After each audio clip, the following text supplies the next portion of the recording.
तो परमात्मा उस दिन के बाद सन 1995 में इतने 21 साल के बाद इतने पाठ हम घर घर पाठ किया करते थे, 3 दिन पाठ करते थे और 1 दिन पहले जाना पड़ता था। ये दास स्वयं सेवा करता था, घर घर जाके उनके सब जहाँ हमने पाठ करने का स्थान देखना होता था उसकी सफाई करते थे। कईयों का देख कर कमरा होता बड़ा सा, उसी में पाठ भी करना, उसी में खाना भी बनाना, उसी में खाना भी उसी में, सोना भी उसी में। तो उस ढंग से अपनी सेटिंग कर लेते हम, इतनी जगह हम पाठ कर लेंगे। तो मेरा जाना अति आवश्यक था उस समय, क्योंकि ये स्टार्ट था भक्ति का और स्टार्ट था इस 500 यज्ञ करने का।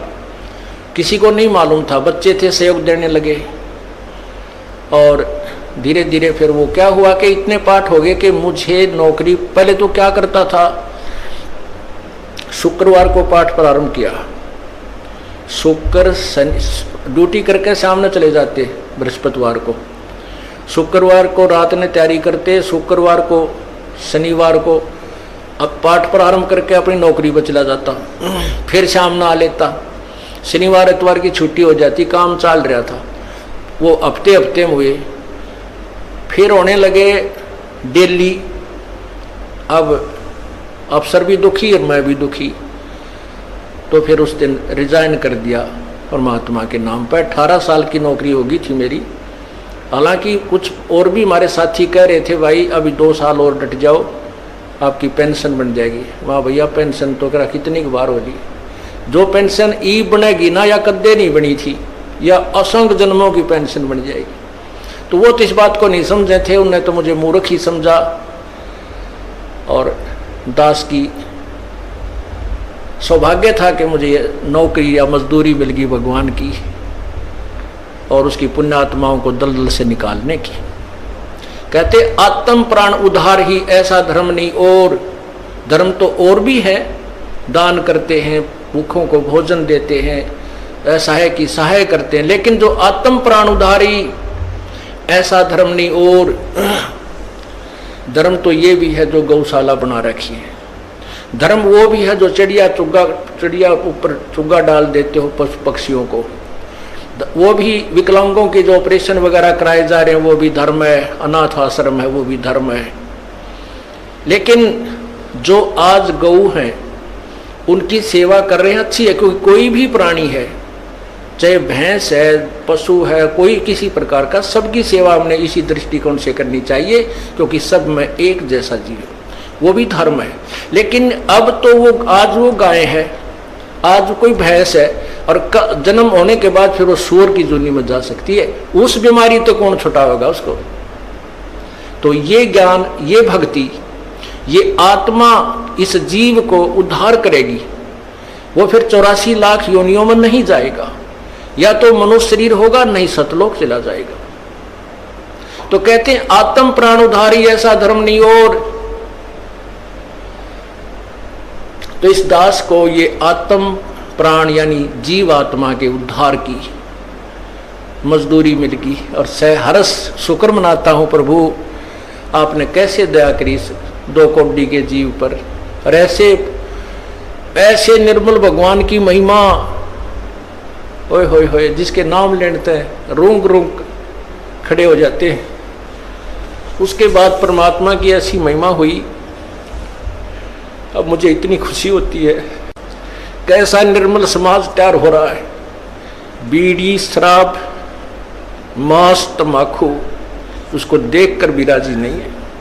अब ये पुण्यात्मा दोनों हाथों दान करते हैं और हम पहले लूटन पर लगे रहा करते थे, पाप बढ़ाते थे, ये माया साथ नहीं जानी थी कि इतना नरक इकट्ठा कर रहे थे। और परमात्मा क्या कहते हैं, सतगुरु के सिजदा करूं कर्म छुटाए कोटि, और जो ऐसे सतगुरु की निंदा करे फिर जम तोड़ेंगे होठ। अब जो लोग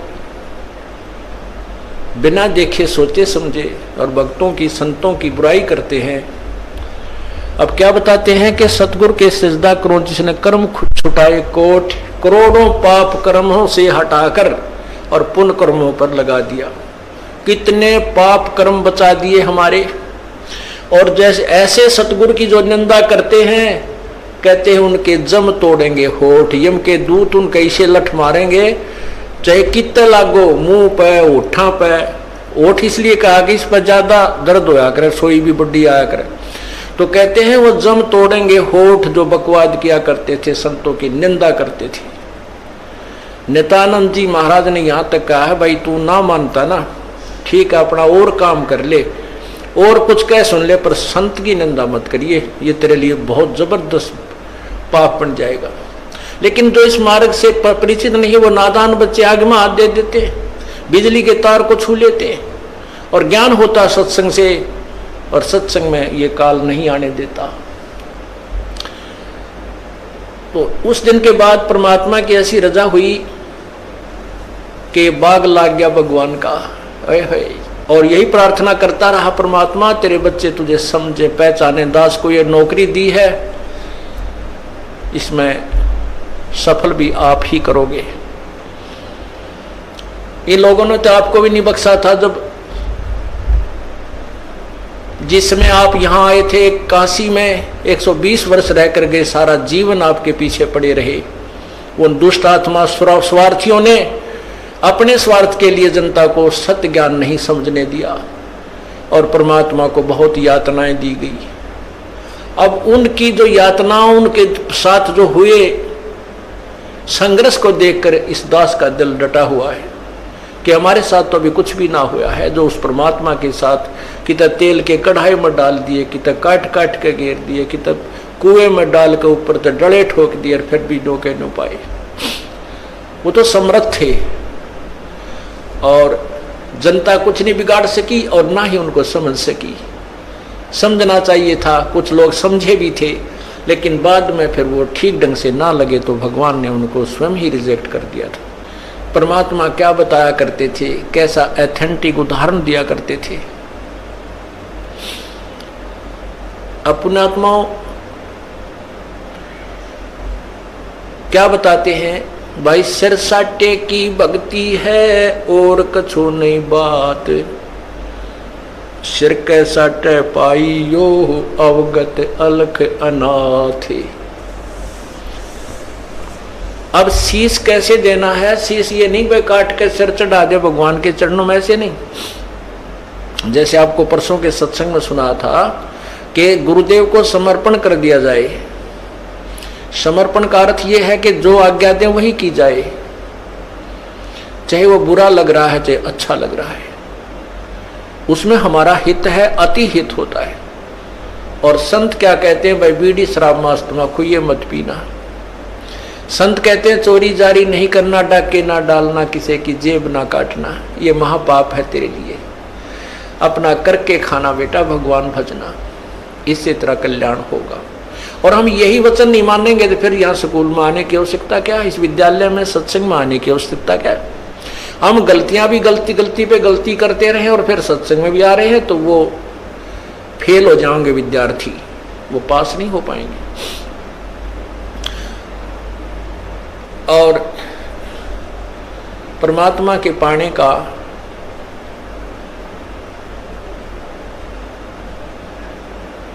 कौन सा तरीका उत्तम है? उत्तम तो अर्थ है कि जैसे आपने सुना है, कुबद कांचड़ी चढ़ी चित पे होया मनुष्य नागरे, सूझे नहीं सजन सुख सागर बिना प्रेम बैरागरे। या कुबद कांचड़ी चढ़गी चित पे तो हो रहा मनुष्य नागरे, मनुष्य के कर्म है बुरा काम नहीं करना, किसी की बाल बेटी की तरफ बुरी नजर नहीं रखा, किसी की संपत्ति की तरफ बुरी नजर नहीं रखा है, अपने जैसा दुख सभी का माने, किसी पशु का बेमतलब लठ नहीं मार दे, किसी को नाजायज तंग बिल्कुल ही तंग नहीं करना चाहिए। तो ये मनुष्य के कर्म थे, इनको छोड़कर हम अपने स्वार्थवश ना जाने दूसरे को कितना दुखी कर देते हैं,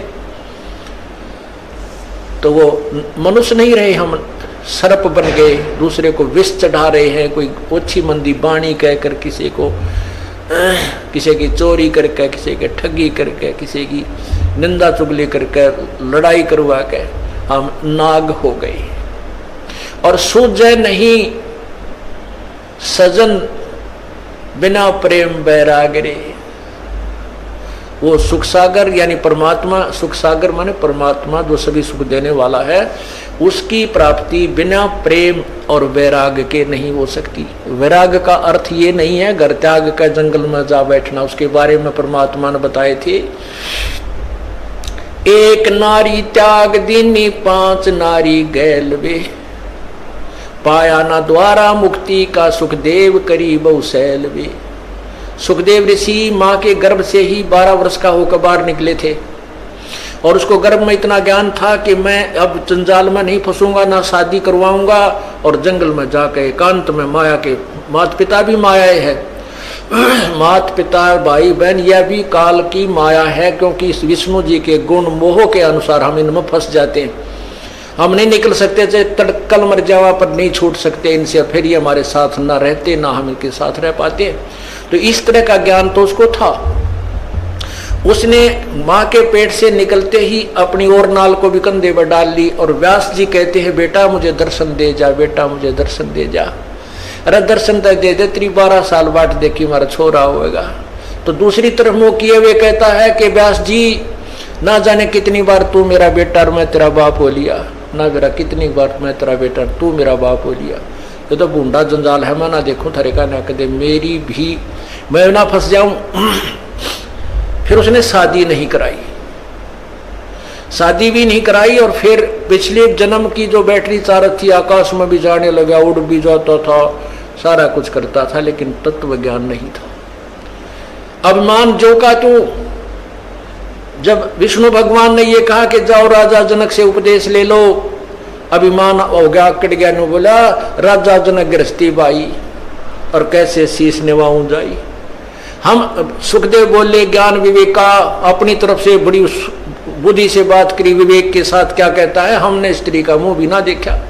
यानी राजा जनक को वो घटिया मान रहा था अपने से, क्योंकि वो शादीशुदा है। इसके बारे में बताते हैं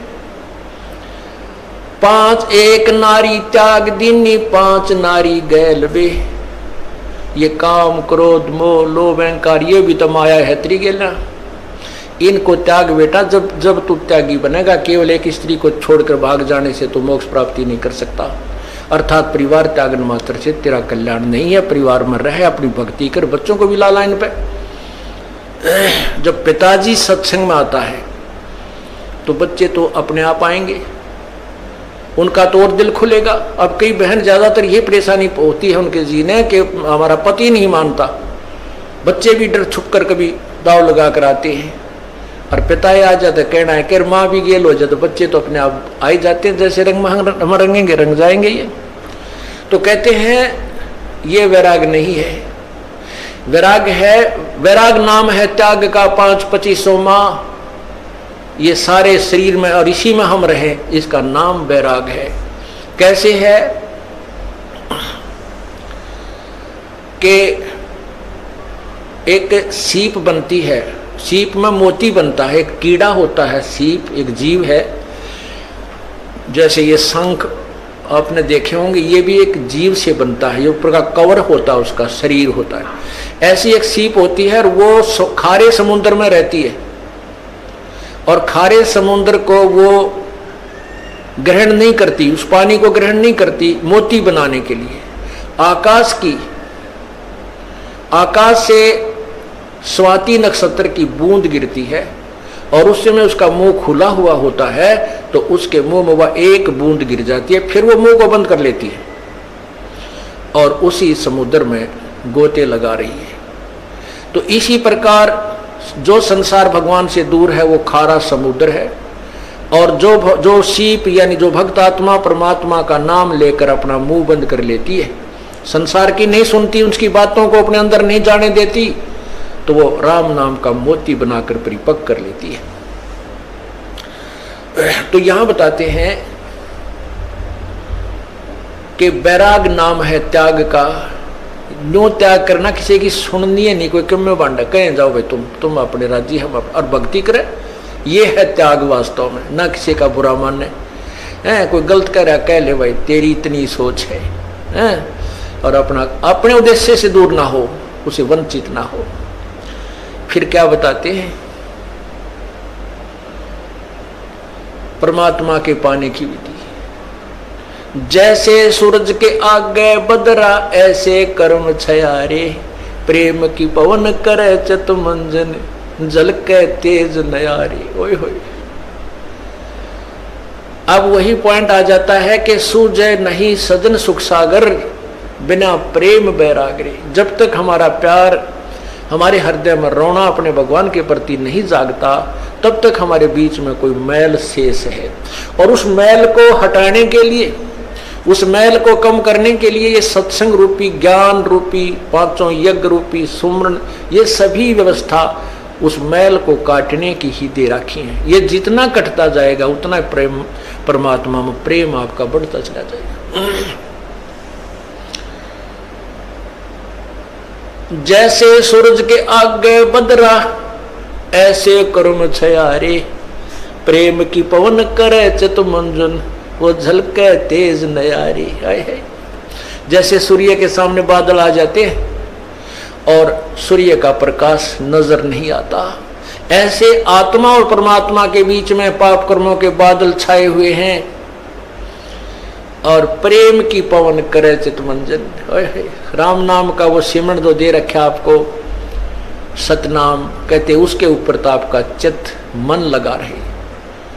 और प्यार की पवन जैसे हवा चलती है, बादलों को इधर उधर फेंक करके सूर्य का प्रकाश चमकने लग जाता है। प्रेम की पवन करे चितमंजन झलके तेज नयारे। वो परमात्मा आपको दृष्टिगोचर हो जाएगा, आपके जो पाप कट जाएंगे, आपके बीच में जो पाप कर्मों की द्वार, अज्ञान की द्वार है, वो हट जाएगी। अज्ञान की द्वार ज्ञान से हटेगी और पाप कर्मों की द्वार जो है वो इस सब भक्ति विधि से हट जाएगी। पुण्यात्मा एक अंधा था और बड़ा भक्त था।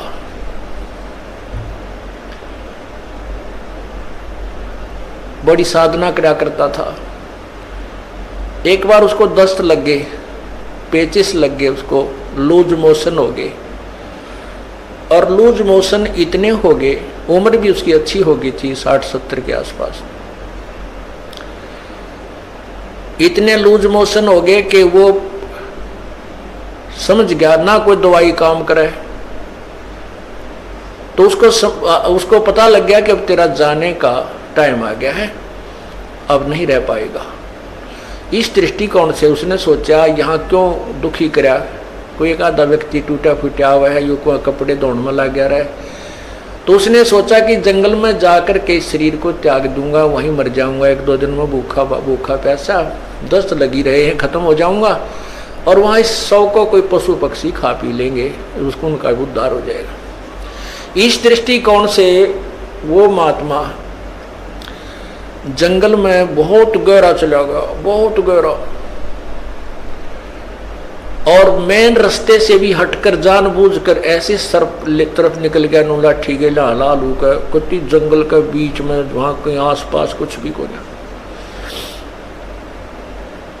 वहां जाकर बैठ गया।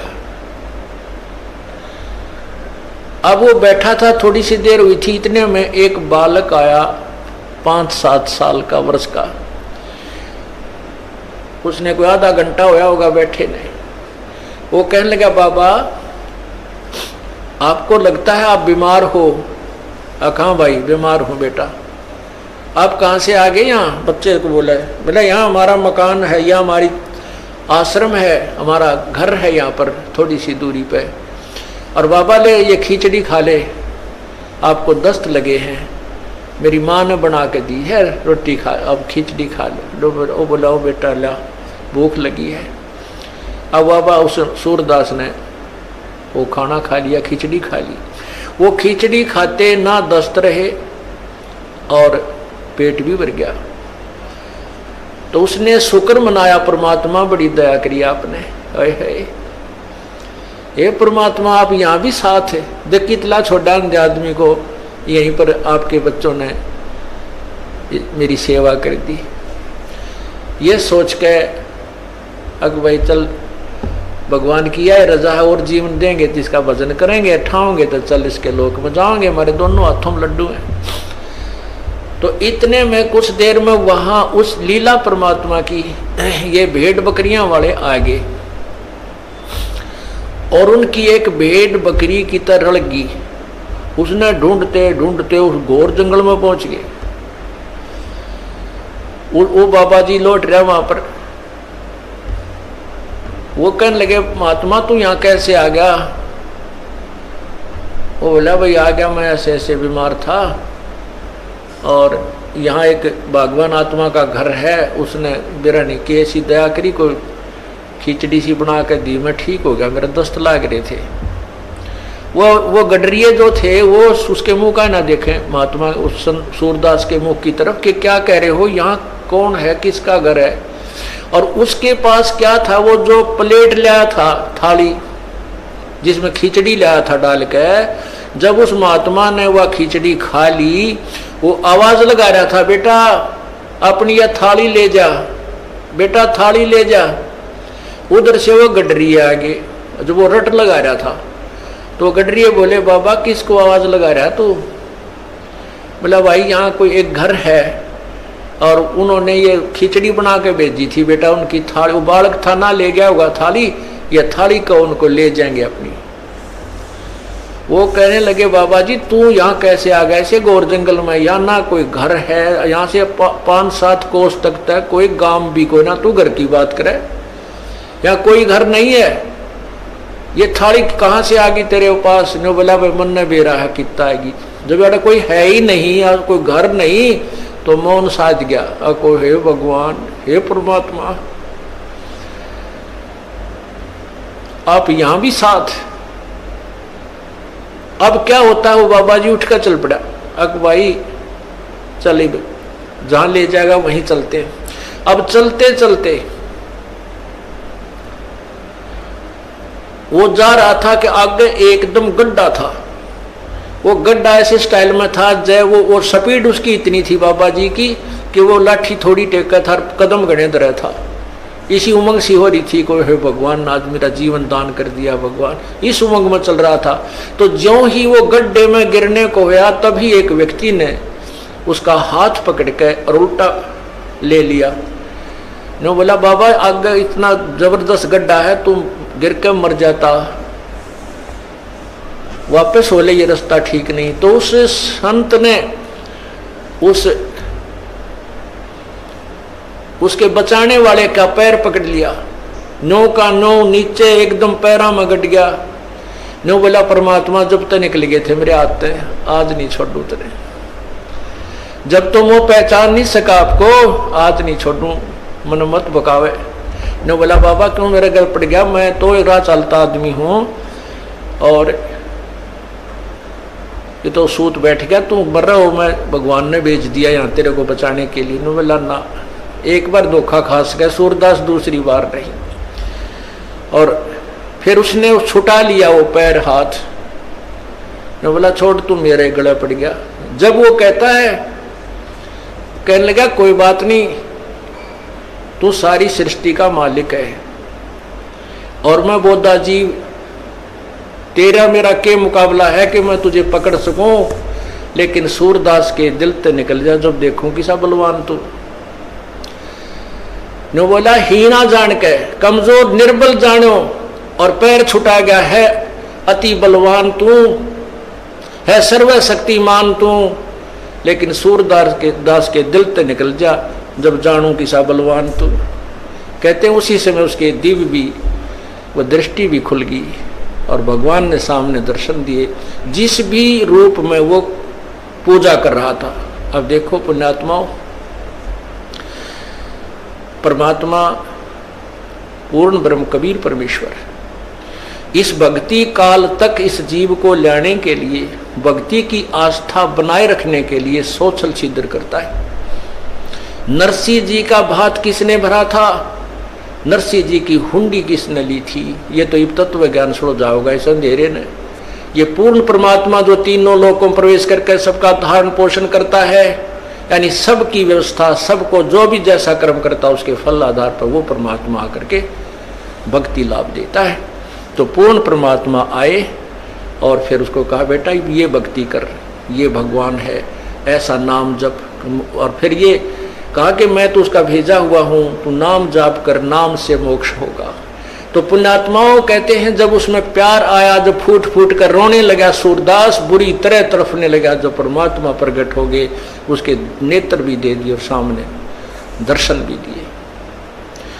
जैसे सूरज के आगे बदरा ऐसे करुण छयारे, प्रेम की पवन करे चित मंजन वो झलके तेज नयारे।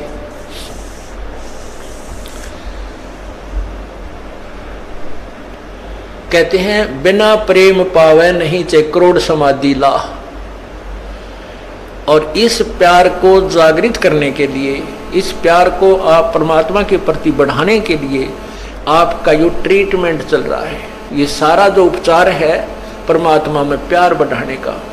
जितना भी प्यार आपका भगवान में बढ़ जाएगा, उसके बाद आपको संसार में उस मालिक के अतिरिक्त कोई नजर नहीं आएगा। और वो मालिक कैसा है, कौन है, उसको नहीं जानते। इसलिए परमात्मा ने यही कहा है कि मम संत मुझे जान मेरा ही स्वरूपम। मेरे संत को मेरा ही रूप मान लेना, मैं मुझे ही मान लेना। जैसे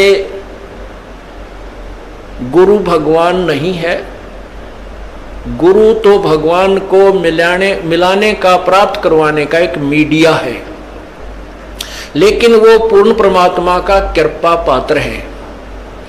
उसको परमात्मा को पाने के लिए हमारे को गुरु जी को भगवान मानना पड़ेगा। और भगवान मान के वो रिहर्सल करनी है, हमने वो प्रैक्टिकल करना है कि जब हम पूर्ण परमात्मा के सामना होगा कहीं वहां कोई गलती ना बन जावे। यही जो गलतियां हो लें अपनी सुधारना, और फिर अंत में ये पक्के हो जावा कि यह गलती फिर आगे नहीं होनी चाहिए। अब जैसे आप शरीर छोड़ोगे, जो भक्ति नहीं कर रहे उनके साथ तो वह ब्राह्मण माटी होगी, यम के दूध देखते कालजा पाटेगा उनका। और आपको परमात्मा स्वयं इस दास के रूप में खड़ा पाओगा, क्योंकि आप मुझे पहचानते हो, मेरी शक्ल को पहचानते हो। भगवान आपको वहां मिलेगा और आपको साथ लेकर के ऊपर जाएगा। तो आपको ऐसा लगेगा जैसे सत्संग में जा रहे हैं। वहां पर भी ऐसे ही मेले भरे होंगे, परमात्मा की लीला होगी, और वहां फिर तुम कोई गलती कर दोगे, क्योंकि यहाँ परमात्मा बहुत समय तक आपको फिर रखता है। इस 21वें ब्रह्मांड में एक, यहाँ इस एक ब्रह्मांड में अलग स्थान है परमात्मा, वहां भी आपकी पूरी ट्रेनिंग लेगा। और वहां फिर ऐसे जैसे सत्संग में आते हो, यहाँ भी इधर उधर का कोई गलती कर दोगे तो ये तो एक प्रैक्टिकल हो रहा है, और वहां हो जाएगा ओरिजिनल एग्जाम आपका, तो वहां से फिर पटकने पड़ोगे यहीं पर। उसमें इतना सुख जरूर हो जाएगा कि कई सैकड़ों मनुष्य जन्म में मिल सकते हैं, पार नहीं हो सकते। तो इसलिए यहाँ जो आप आते हो, तो जब यो दास है आपका, वो परमात्मा ने भेज रखा है, तो उसके लिए कहते हैं मम संत, मेरे संत को मेरा ही स्वरूप मानिए। मम संत मुझे जान मेरा ही स्वरूपम। अब जैसे परमात्मा गुरु के बिना नहीं मिले, और कहते हैं गुरु जी भगवान है। परमात्मा खुद कहते हैं गुरु मानुष कर जानते ते नरकिये अंधे, ओवे दुखी संसार में आ गए यम के फंदे। अब गुरु गोविंद कर जानियो, गुरु जी को भगवान मानकर चलियो, और रहियो शब्द समाए, वचन में, वचन के अंदर चलना, उसके आज्ञा का पालन करते रहना।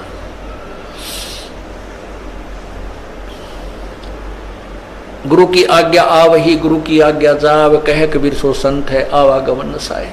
तो यहां हमने जैसे एक मैथमेटिक्स के अंदर गणित में एक प्रश्न आता है ब्याज का, तो उसमें मूलधन निकालना होता है, और मूलधन निकालने के लिए पहले हमने दर कैलकुलेट करनी पड़ती है। तो उसमें मूलधन मानना पड़ता है 100 रुपये। हालांकि वो 100 रुपये मूलधन नहीं है, लेकिन वो मान्य पार पड़ेगी। वो करोड़ों की अमाउंट का जो मूलधन, वास्तविक जो धन है हमारा, वो 100 रुपये मूलधन मान कर ही हम उसको प्राप्त कर सकते हैं, और कोई तरीका नहीं।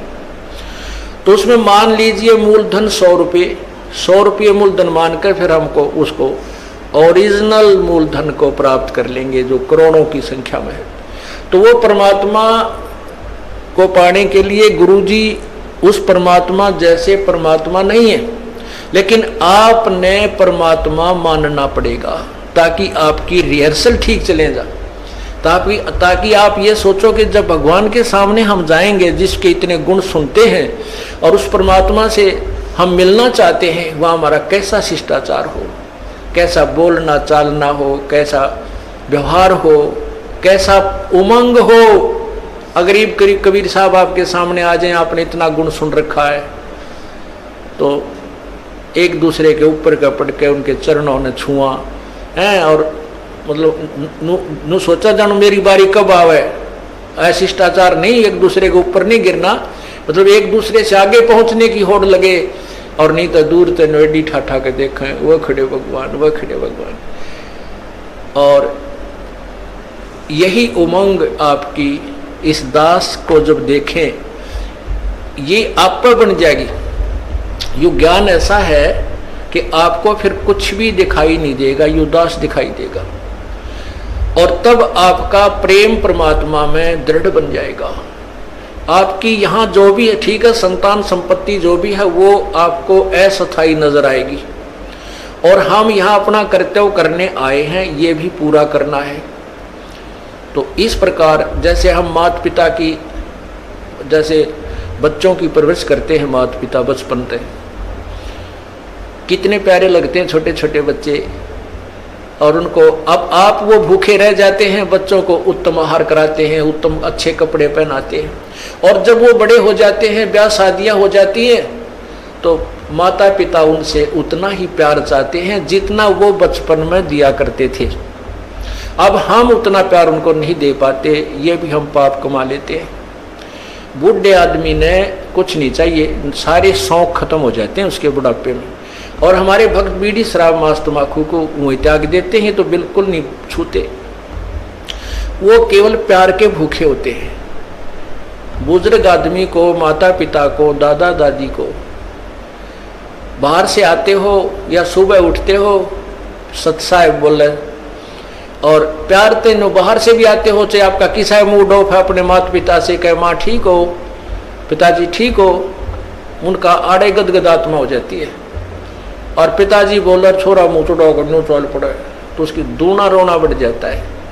तो पुण्यात्मा, हमने अपने बुजुर्गों की हृदय से सेवा करनी है, बुराइयों से बचाना है, हुक्का नहीं पहना उनको, शराब नहीं पिलानी, चाहे मरे चाहे जीवे, प्यार दो, अच्छा भोजन कराओ, अच्छे कपड़े पहनाओ, प्यार से रखो। तो इसी प्रकार हमने हर कर्तव्य को पूरा करते हुए हम तभी हंस बनेंगे, तभी हम संत बनेंगे, भक्त बनेंगे, जब हम हर प्राणी के प्रति उतना ही प्यार रखेंगे। और वो प्यार सबके एक से द्वेष बनाए रखें घर में, तो प्यार कैसे रहेगा, भगवान में भी ना रहे वो। तो इसलिए हमने धीरे धीरे सब में नॉर्मल प्यार बढ़ाना है, और विशेष प्यार परमात्मा में रखना है। जो पति भरता पति से राती, आन पुरुष नहीं भावे, बसे पी हर में सुरत प्रीतम में, ऐसे ध्यान लगावे। जैसे लड़की अपने घर चली जाती है शादी के उपरांत, तो उसका विशेष लगाव अपने पति में हो जाता है, बहुत लगाव हो जाता है, और वो एक पल भी उसे नहीं भूल पाती है, लेकिन किसी को सो भी नहीं करती है, माता पिता को भी प्यार देती है, भाई बहन को भी, और अपना काम भी करती रहती है। लेकिन जो विशेष कसक उसके अपने पति में होती है, पति भरता स्त्री की। कहते हैं ऐसे ही हम यहाँ इस संसार में रहेंगे, अपने परिवार में, ये हमारा मायका समझो, और हमने ससुराल चलना है, अपने पति परमात्मा कबीर परमेश्वर को ऐसे पल पल में याद रखना है। जो पति भरता पति से राती, आन पुरुष नहीं भावे, बसे पी हर में सुरत प्रीतम में, नो कोई ध्यान लगावे। वो क्योंकि यहाँ हम खेचातानी नहीं रखेंगे, यहाँ भी प्यार, इनके लेवल का प्यार, यहाँ भाई के लेवल का, बाण के लेवल का, जेठ के लेवल का, जेठानी के लेवल का, ये भी इनको श्रद्धा सत्कार देना है। लेकिन विशेष कर सक अपने परमात्मा में रहनी चाहिए, वो विशेष प्यार, वो हमें आगे ले चलेगा। और यहाँ हम आपस में लड़ाई झगड़ा रखेंगे तो भी भगवान को पसंद नहीं। जैसे एक लड़की अपने एक सह परिवार में रहती है, जेठ भी है, जेठानी भी है, देवर है, देवरानी है, ननंद है, सास है, ससुर है, पितश्रे हैं, तो इस तरह हम फिर वो लड़की इतनी शिष्टाचार में रहनी चाहिए। अपने पति से तो प्यार है ही है, वो तो बिल्कुल उसमें को नो डाउट, क्योंकि उसका और उसका आजीवन का संबंध है। और लेकिन अन्य परिवार के सदस्यों से भी उसने मनमुटाव नहीं रखना चाहिए। जैसे जिसका सत्कार जो ड्यू करता है, उनको डिजर्व करता है, अवश्य देना चाहिए, नहीं तो वह पतिव्रता नहीं कलियारी हो जाएगी। फिर अगर वो प्यार नहीं देगी, वो शिष्टाचार नहीं रखेगी, आदर सत्कार प्रेम से नहीं बोलेगी, तो घर में आग लग जाएगी, तो ना भक्ति बने ना कोई और बने। तो इस प्रकार हमने हर दृष्टिकोण से अपने जीवन को नरक ना बना करके यहाँ का स्वर्ग तो हमने घर बना लेना चाहिए, और सतलोक में अपने चल पड़ेंगे, वहां जाकर सुख सारा मिल ही जाएगा।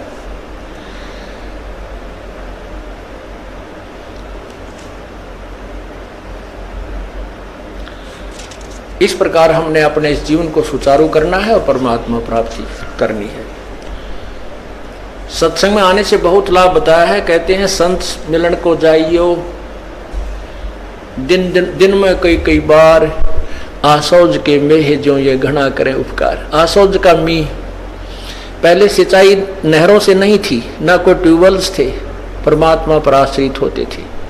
तो उसमें आसौज में जो मी बरसता था, वर्षा होती थी, वो पहले वाली फसल को जो ईबो राखें बाजरे ज्वार ज्यादा बोया करते थे, उसको तो परिपक्व करती थी। और नेक्स्ट, क्योंकि चने ज्यादा बोते थे, और उसके लिए कहते हैं आगे की सिंचाई का भी काम कर जाती थी। तो अब जो पुरानी फसल यानी पुरानी आल, पुराना जो आपके अंदर भक्ति संस्कार थे, अब ये सत्संग, संत का जो सत्संग है, उस पुराने जो सत्संग जीवन को तो आपको परिपक्व कराएगा, सुचारू रखेगा, इसमें कोई आपत्तियां आनी है उनमें बिटालेगा ये परमात्मा का नाम, और आगे के लिए भविष्य की तैयारी करवाओगा। इसलिए कहते हैं संत मिलन को जाइयो, दिन में कई बार, आसौज के मेह जो ये घना करे उपकार। तो पुण्यात्माओं, सत्संग आने से आपका उद्धार होगा। आप भी आवे और भी जहाँ तक पार बसाओ सबको समझाने की चेष्टा करें, और सच्चाई से परिचित कराना हमारा फर्ज बनता है। हम किसी के मित्र हैं और उस मित्र को इस मार्ग पर नहीं ला सकते हैं, तो उस मित्र से मित्रता मत रखिए। वो मित्र तेरी जान का झाड़ बन जाएगा और आपको ले डूबेगा। ऐसे बहुत से भक्त हमें मिले, फिर वो आखिर में उन्होंने ये बात स्वीकार करनी पड़ी, या तो वो मित्र ही भक्त बन गया ना, नहीं, वो मित्रता नहीं रही, औपचारिकता रहेगी, हृदय से मित्रता नहीं रही। अब मित्र तो हमारा एक ही है, कबीर परमात्मा। अगर हम उससे मित्रता करेंगे, तुमेव बंधु च सखा तुमेव, तुमेव माता च पिता तुमेव, तुमेव बंधु च सखा तुमेव, तुमेव विद्या च दृढ़ तुमेव, तुमेव सर्व मम देव देव।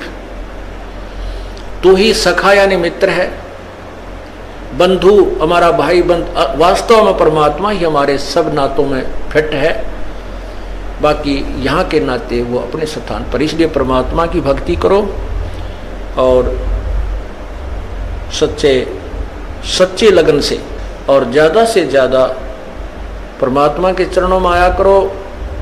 ये 3 दिन की जमानत तो करवाए लिया करो काल पे, परमात्मा पे, और 3 दिन आकर भगवान का ये गुणगान सुन जाया करो। तो किरा के जन्मा का घाटा है जिसमें हम जुड़े हुए हैं।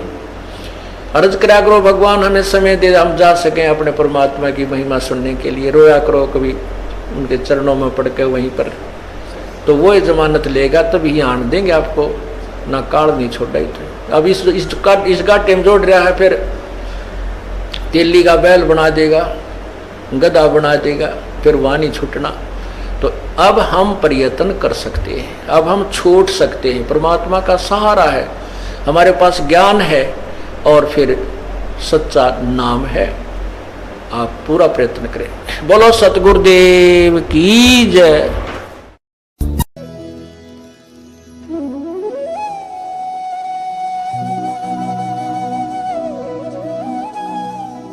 अगर आप ये वीडियो YouTube पर देख रहे हैं तो हमारे चैनल को सब्सक्राइब करें और बेल आइकन को दबाना ना भूलें। अगर आप फेसबुक पर ये वीडियो देख रहे हैं तो हमारे पेज को लाइक करें।